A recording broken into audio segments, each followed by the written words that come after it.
what's good, Commanders fans? And the Commanders and Adam Peters wasted no time and claimed KJ Osborn. Almost called him Noah Brown because him and Noah Brown are so similar statistically. And I'm not going to compare one or the other and say who's better, just going off of stats and numbers. But KJ Osborn and Noah Brown stats are very, very similar, except for this year.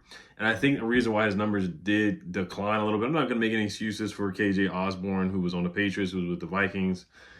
Is because Jacoby Brissett in that offense, it was just anemic. They were not moving the football much. They were old school, running the football, check down. That was it. When Drake May came in, he's a rookie quarterback. Drake May has had some good games. He's had a couple turnovers here and there for sure. But for whatever reason, KJ Osborn, it just didn't work out with Drake May. And he gets an opportunity here because he's wide receiver number 2. He's better than De'Ami Brown. He's better than Luke McCaffrey at this point. Luke McCaffrey may be better in the long term, potentially wise or ceiling wise. KJ Osborn has produced and put up better numbers than the guys on the team like De'Ami Brown. Olamide Zaccheaus, except for Olamide's 1 year where he had a really good year. KJ Osborn has 3 seasons where you can point and say he was impactful, where he had over 500 receiving yards on the season. He had 655 receiving yards in 2021 with Kirk Cousins. He had 650 receiving yards in Minnesota, again with Kirk Cousins. And then 540 receiving yards in 2023. He was a touchdown machine in 2021 with 7 touchdowns, 5 touchdowns in 2022, 3 touchdowns in 2023. And he had a touchdown this past season in 2024. He was wide receiver number 3 behind Jettas and Justin Jefferson, Jordan Addison, TJ Hawkinson. So he was like the 3rd or 4th option, and he showed up. And there was a game as well where KJ Osborn had 10 catches for 157 yards against the Indianapolis Colts.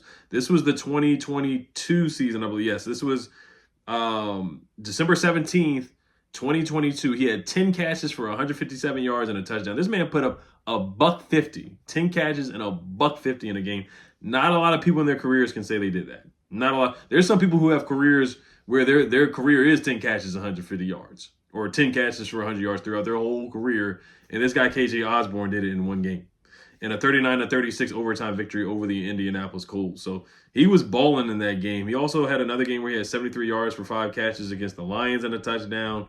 He had another game where he had 7 catches for 59 yards and a touchdown against Green Bay. Then he had a game against the Bears for 5 catches and 117 yards in 2022. So the guy, he's a proven commodity. I mean, you're not going to find a juggernaut or a stud receiver on December 11th when there's 4 games left. The likeliness or the odds of that are not high. Like the best wide receiver free agent is Michael Thomas from the Saints, and he hasn't played in years. And Hunter Renfrow, who hasn't played in years.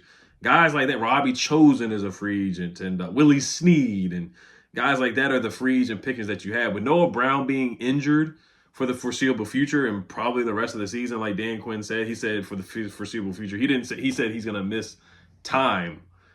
So we had to get another option for our young quarterback, Jaden Daniels. I would have liked to see Luke McCaffrey get more opportunities. He may still get more opportunities.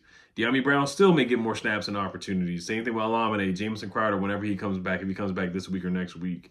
I'm trying to think if there's any other, the Strachan guy from the practice squad, the 6'5" guy. So they're probably not going to elevate anybody. They're probably not going to elevate Bryson Tremaine. They're just going to have KJ to the active roster. I think we have to pay $1.18 million that's left on his contract because we did claim him.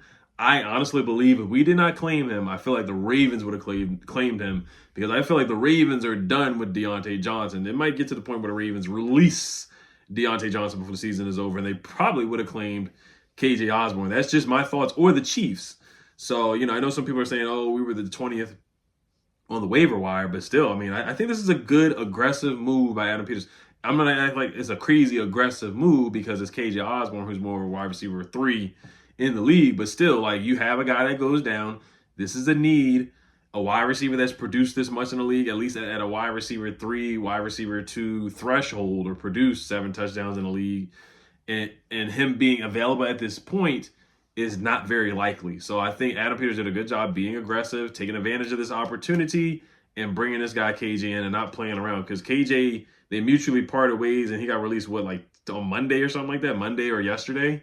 So I like the move. I'm not going to jump on a table and be like, oh my gosh, he's going to come in here and cook and have 10 catches for 150 yards. Who knows? But can he block? Can he be a reliable catcher? Can he move the chains on third down? I think he checks those boxes, and he basically is like a Noah Brown. They're both, they both. So he was a 5th-round pick. Noah Brown was a 7th-round pick. Noah Brown's 28 years old, and KJ Osborn is 27. KJ's 6 feet tall, and Noah Brown's 6'2". Yeah, KJ is 6 feet, 200 pounds. Noah Brown is 6'2", 225. So there's some similarities. I mean, they both have locks. I mean, who cares? But there are some similarities, and they're also their career trajectory and their career stats are very similar. Like I said, Noah Brown 2022 he had 555 yards, and KJ had like 600 yards, and then Noah Brown in 2023 had 567 receiving yards, and then KJ had 650 yards in 2022, and then 2023 KJ had 540. Noah Brown had 453 yards this season going so far and 1 touchdown. So like they're so similar in production. 2 totally different players, and there were some numbers I found too. KJ, you got to move him around too. Like he can play in the slot, he can play on the outside. So 2021 he played 51% of his snaps in the slot, 48% outside because Justin Jefferson was probably outside, Addison on the outside as well. 2022 he played 59% of his snaps in the slot and then 40% out wide. 2023 he played 35% of his snaps in the slot and then 64% out wide with the Minnesota Vikings. So you can move him around, man. You got to, like, Cliff has to move Terry around. He's got to move KJ around, move everybody around so you can keep the defense on their toes. Don't just have one guy lined up on the left side every time or KJ on the right side. And we know how Jaden zeroed in on Noah Brown a lot. So I don't know if Jaden's going to do that because teams are going to try to take Terry away. They're going to try to bracket him, double him. So that was a big reason why, like that Eagles game, he just kept targeting Noah over and over and over because the Eagles had Quinyon Mitchell on Terry, and then they had Blankenship on it, like right on top of him, ready to double him or bracket him. So he just kept going after Noah again and again and again. Jaden loved Noah. He did. Like that was his first target when it should be Terry. So I don't know if Jaden's gonna start doing that. Like so, I mean he's gonna play in 5 days. So I don't know if they're gonna have Diami be starting opposite of Terry or Alameda. Like I am intrigued to see what Cliff decides to do, or if they have KJ just go out there and start from day one, which I don't mind at all, honestly, because I really think he's production wise he's better than what we got. And like I said, I'm big on Luke. I'm huge on Luke. I'm a fan just like you guys are. There's a huge Luke McCaffrey fan club. I want to yell Luke every time he catches the ball for a first down or gets a touch. If he does get a touchdown, hopefully sometime before the season is over. And the separation thing, him and Jaden just are not on the same page for whatever reason. But I want to see Luke get opportunities too. But this is the right move to have a guy who has a proven track record be available at this point, and you had a guy Noah Brown get injured. I think this was a no-brainer move to make, in my opinion. Like I said, I would have loved to see the other guy step up, but this is playoff time, man. You got to get your young quarterback targets. You got to get him weapons, guys that can get open and that can make moves as well. So I think it's a good move. Then look at the 2022 season. I know this is 2 years ago. Regular season, including playoffs, he had 62 catches for 670 yards, 6 touchdowns, 88 targets, 4.9 yards after catch, which was 14th in the NFL. We need more yak guys for sure.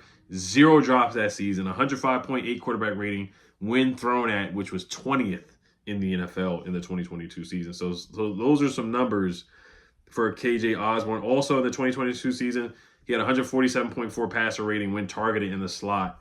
That was first among all wide receivers in 2022. So shout out to KJ Osborn, man. Shout out to KJ Osborn, man. Let's see what he can do in the slot.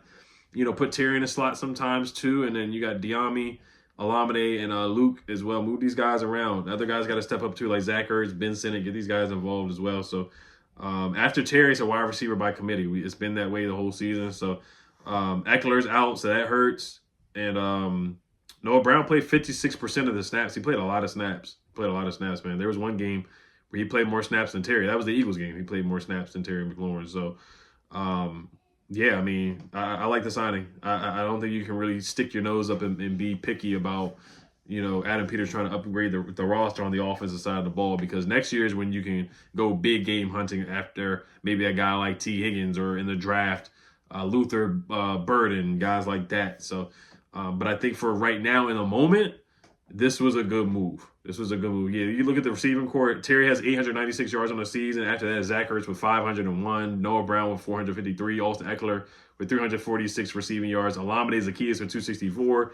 And then Diami with 206 yards on the season. Luke McCaffrey with 155. So after Terry and Zach and Noah and Eckler, it's a pretty large drop-off. And Eckler's missed a couple games this year, and he already almost has double the receiving yards as Diami Brown and Olamide Zaccheaus, and he's a third down back really for this roster, or a scat back, do it all back, and we're missing those guys. So, but aren't you guys? You guys let me know what you guys think. I think this is a good signing. I'm intrigued. I'm intrigued to see what he does for the rest of the season.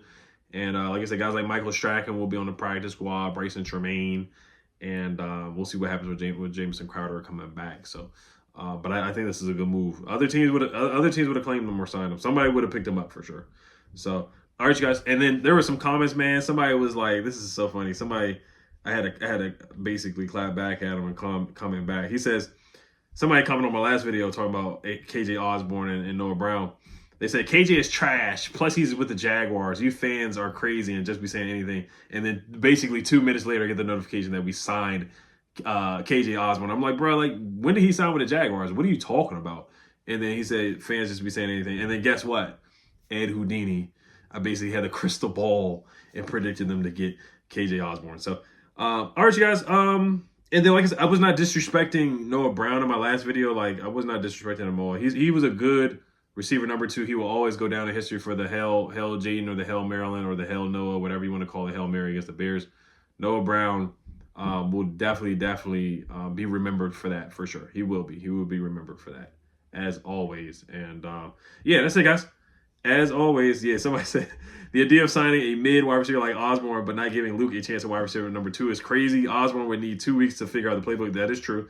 If the New England Patriots release him swipe, I'd rather see Bryson Tremaine. Let's grow our in-house talent. And like, I don't disagree with you, but I do disagree in some sorts that I would rather get the proven commodity. I know some people were saying Martavis Bryant as well and bring him back, but I just know they're not going to bring him back. They weren't going to bring him back anyway. But like I said, when somebody's available like that, who's produced in the league, 7 touchdowns, 500 yards, 600 yard seasons, like, I'm like, hey man, you got to make that move and bring him in. That's just my thoughts, man. So, all right, you guys. As always, we'll see if Luke does get an opportunity. Hell's Commanders. Peace.